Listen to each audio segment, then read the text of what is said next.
नमस्कार। हिमाचल के आज के मुद्दे में आपका स्वागत है। मैं हूं गौतम ठाकुर और आज का जो मुद्दा है वो वॉल्वो से जुड़ा हुआ है। अब आप सोच रहे होंगे कि आखिर ये वॉल्वो बस से कौन सा मुद्दा जुड़ चुका है। तो आपको बता दें कि हिमाचल प्रदेश में निजी वॉल्वो पर ऑपरेटर्स सरकार पर हावी हैं या फिर सरकार निजी वॉल्वो का कहा जाए कि प्रदेश में प्रवेश निषेध कर वॉल्वो ऑपरेटर्स पर हावी होना चाहती है। इस विवाद को लेकर अब सवाल उठने लगे हैं।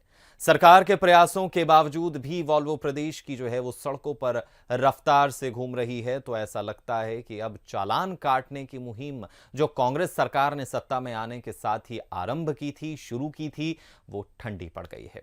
बावजूद इसके प्रदेश पर्यटन व्यवसायी इस बात को जो है वो लेकर चिंतित हैं कि क्या भविष्य में निजी वॉल्वो की बुकिंग की जाए अथवा नहीं। प्रश्न ये भी उठता है कि निजी वॉल्वो से जुड़े ऑपरेटर्स का भविष्य क्या होगा। तो इस मुद्दे पर खास चर्चा के लिए हमारे साथ हमारे मेहमान जो हैं वो जुड़ चुके हैं। हमारे साथ अनिल कांत जी जुड़े हुए हैं जो कि वरिष्ठ पत्रकार हैं और टूरिज्म एक्सपर्ट हैं। साथ ही साथ हमारे स्थानीय संपादक विजय पुरी जी हमारे साथ जुड़ चुके हैं। नमस्कार सर, आप दोनों का ही स्वागत है।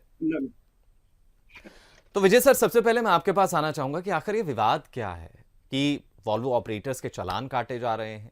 क्या पूरा माजरा क्या है, थोड़ा सा आपसे समझना चाहेंगे। देखिए गौतम, पिछले डेढ़ दशक में आधुनिक सुविधाओं को परिवहन क्षेत्र में आधुनिक सुविधाओं के नाम पर वॉल्वो बसेस ने हिमाचल प्रदेश में अपने पंख फैलाए हैं। इसमें कोई शंका वाली बात नहीं है। जी। और हिमाचल प्रदेश ने में आज सैकड़ों बसें जो हैं वो शिमला मनाली शिमला दिल्ली और मनाली दिल्ली और धर्मशाला दिल्ली के लिए दौड़ रही हैं। और इसमें से निजी बसों की संख्या अत्यधिक है। जी। और हिमाचल सरकार के पास इतनी वॉल्वो बसेस नहीं है, या हिमाचल पर्यटन विभाग के पास भी इतनी वॉल्वो बसेस नहीं है कि वो पर्यटकों की मांग को पूरा कर सके। और जब निजी बसें हिमाचल में दौड़ रही हैं तो उसे लेकर पिछले सत्ता काल में मैं कहूँगा कि लगभग एक दशक पहले जब परिवहन मंत्री जीएस बाली हुआ करते थे तो उन्होंने ये प्रदेश में एक ये प्रचार किया कि निजी वॉल्वो बसेस की वजह से हिमाचल प्रदेश में हिमाचल परिवहन विभाग को घाटे की परिस्थितियों का सामना करना पड़ रहा है और निजी वॉल्वो बसेस को बंद किया जाना चाहिए। और ये काम जो है वो अभी कांग्रेस सरकार ने ही नहीं, पिछली भाजपा सत्ता काल में भी निजी वॉल्वो बसेस पर शिकंजा कसने का प्रयास किया गया, उन पर अंकुश लगाने का प्रयास किया गया, लेकिन निजी बसें दौड़ती रही। और वर्तमान में भी ऐसा ही हुआ है। सत्ता में आने के साथ ही कांग्रेस सरकार ने भी निजी वॉल्वो पर काबू पाने का प्रयास किया और इन पर अंकुश लगाने का प्रयास किया। वॉल्वो की संख्या कम हुई, इनको लाखों रुपए के चालान भी भुगतने पड़े, लेकिन आज ये बसें फिर सड़क पर दौड़ रही हैं। अब यहाँ मैं आपको बताऊं कि हिमाचल शिमला की ही आपको उदाहरण देता हूं। शिमला में आईएसबीटी के पास बाईपास के पास नगर निगम की एक बड़ी पार्किंग है और जिसका ठेका एक निजी कंपनी ने लिया हुआ है। वहां पर ये निजी बसेस रुका करती थी और नगर निगम ने उस कंपनी को जिसने पार्किंग का ठेका लिया, उस कंपनी को ही नोटिस जारी कर दिया कि आप यहाँ वॉल्वो बस नहीं खड़ा सकते। अब परिस्थितियां यह है कि वॉल्वो बस वहां खड़ी नहीं होती, सड़कों पर इधर उधर खड़ी होती है, सड़कों पर यातायात भी जाम हो रहा है उसकी वजह से। लेकिन जो कंपनी जिसने ठेका लिया है उसको हाई कोर्ट का रुख करना पड़ा कि उसने ये कहा कि मुझे पार्किंग जो है दी गई, मैं वहां पर होटल चला रहा हूँ, उसके विवाह शादी के लिए भी बसें जाती हैं या अन्य कामों के लिए भी वहां बसें जाती है, और मैं जब मुझे ठेका दिया गया तो मैं किसी बस को क्यों ना खड़ा करूं। उसने वॉल्वो का मुद्दा नहीं उठाया, लेकिन उसने हाई कोर्ट में ये गुहार लगाई है कि जब उसके यहाँ कोई भी वाहन आता है उसे खड़े करने का अधिकार जो है वो उसके पास है, नगर निगम उस पर अंकुश नहीं लगा सकता। और हाई कोर्ट ने इसे देखते हुए दोनों कंपनियों को नोटिस दे दिया और जो 2 दिन के अंदर अंदर नगर निगम को इसका उत्तर देना होगा। अब देखिए, अगर निजी बसें जो है ये वॉल्वो जो हिमाचल प्रदेश में आ रही हैं और अगर ये लीगल नहीं है तो हिमाचल के बैरियर पर पुलिस खड़ी होती है और हिमाचल के बैरियर पर 24 घंटे निगरानी रखी जाती है। जी बिल्कुल। अगर वो लीगल नहीं है तो उन्हें प्रवेश ना दिया जाए। और अगर उन्हें प्रवेश नहीं दिया जाता तो इन वॉल्वों के माध्यम से जो हजारों पर्यटक हिमाचल आते हैं, उनके आने के लिए सरकार अपनी वॉल्वों की व्यवस्था करे, लेकिन 2, 4, 6, 10, 20 वॉल्वों से पर्यटकों की मांग को पूरा नहीं किया जा सकता, इसलिए निजी वॉल्वो जरूरी है। तो हम्म। सरकार आय के साधन जुटाना चाहती है, तो इन बसों से टैक्स वसूले ना।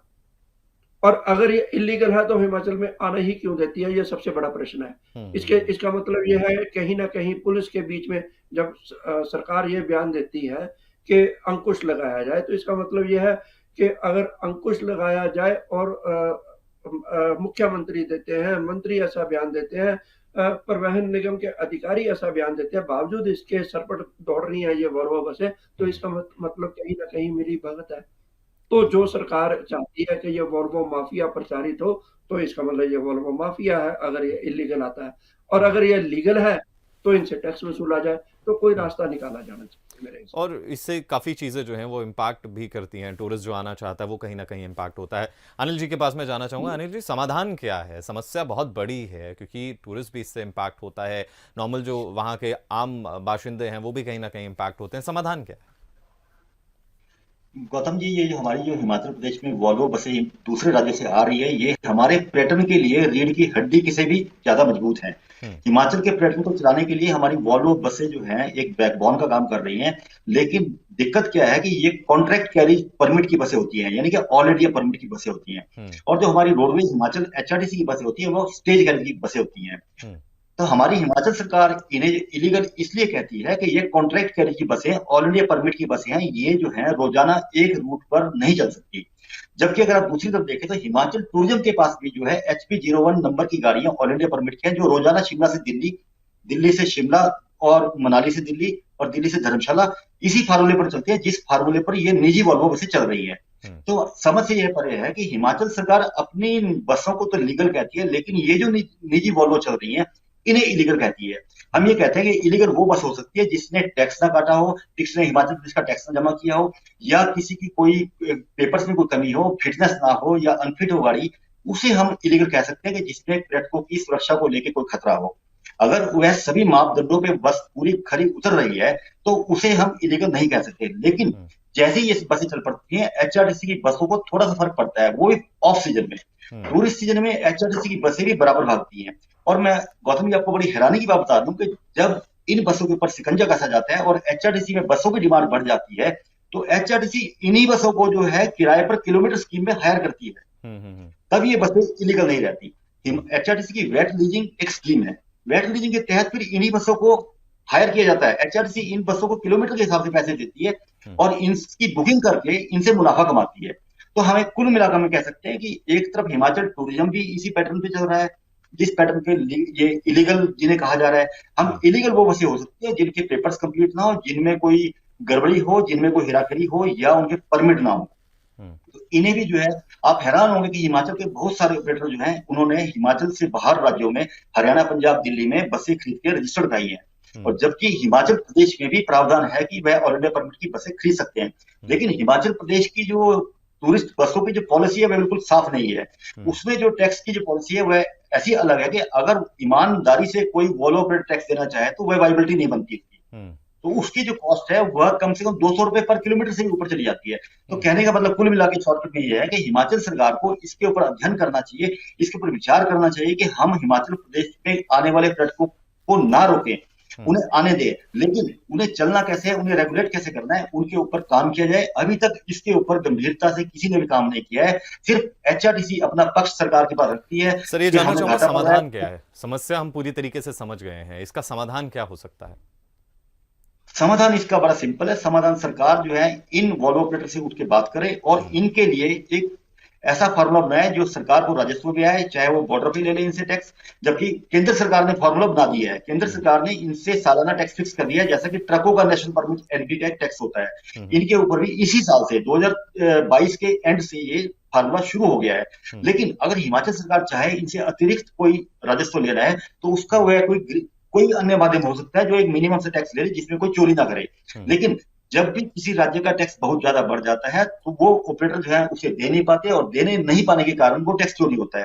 जब टैक्स चोरी होता है तो उन्हें पकड़ा जाता है। अभी भी जैसा कि विजयपुरी जी ने बिल्कुल सही कहा कि ये सभी की सभी बसें हिमाचल में बॉर्डर से एंटर कर रही हैं।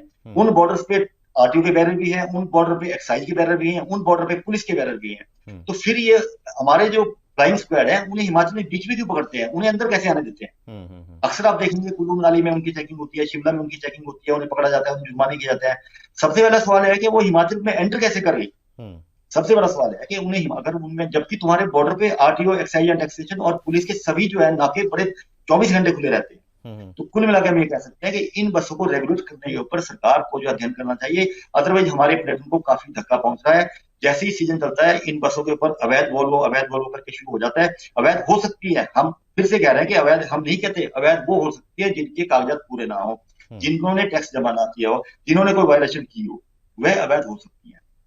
लेकिन अभी सभी मापदंडों को वह अपने पूरा कर रही है। आप देखेंगे तो बॉम्बे टू गोवा इसी तरह की बसें चलती हैं, कर्नाटका में इसी तरह की बसें चलती हैं, राजस्थान में ऐसी बसें चलती हैं। जे&के का टूरिज्म जो है इन्हीं बसों से चलता रहा उग्रवाद के टाइम में। अब वहाँ कनेक्टिविटी फ्लाइट्स की अच्छी हो गई है, अब वहाँ ट्रेन पहुंच गई है, उधमपुर से लेकर आगे तक ट्रेन चली गई है, और वहाँ की कनेक्टिविटी अच्छी हो गई है, इसलिए ये बसें थोड़ी कम हो गई हैं। अभी हिमाचल प्रदेश में यही जो है रीढ़ की हड्डी है, इन्हीं बसों से हमारा पर्यटन चल रहा है। इनके बारे में सरकार को जरूर विचार करना होगा, बजाय इनके ऊपर नकेल कसने के।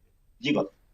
तो सर सीधा सीधा यही मतलब निकलता है कि तमाम जो पॉलिसीज हैं उन्हें इंप्रूव करने की जरूरत है, ताकि वॉल्वो बसेस जो प्राइवेट हैं वो भी आ सकें, एचआरटीसी जो ऑफ सीजन में घाटे में चली जाती है उसका भी एक समाधान हो सके। यानी कि पॉलिसीज में कहीं ना कहीं लूप होल है जिसे इंप्रूव करने की जरूरत है। सही है? बिल्कुल बिल्कुल, आप सही कह रहे हैं। तो शुक्रिया सर हमारे साथ जुड़ने के लिए, वैल्यूएबल जानकारी के लिए।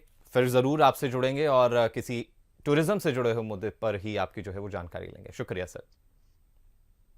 तो मुद्दा बिल्कुल साफ है और बहुत ज्यादा इंपॉर्टेंट भी कि भैया अगर हिमाचल में जो वॉल्वो बसेस, जिसको रीढ़ की हड्डी कहा जाता है, जो अलग अलग राज्यों से टूरिस्ट को टूरिस्ट डेस्टिनेशन में यानी कि हिमाचल के उन क्षेत्रों में लेकर आती हैं जहां पर लोगों का व्यवसाय बहुत ज्यादा जुड़ा हुआ है, पर्यटन क्षेत्र से लोग जुड़े हुए हैं, और वो लोग जो है वहां पर आकर होटल, फूड, तमाम चीजों में अपना पैसा जो है वो लगाते हैं, अपना पैसा खर्च करते हैं, जिससे आजीविकाएं चलती हैं।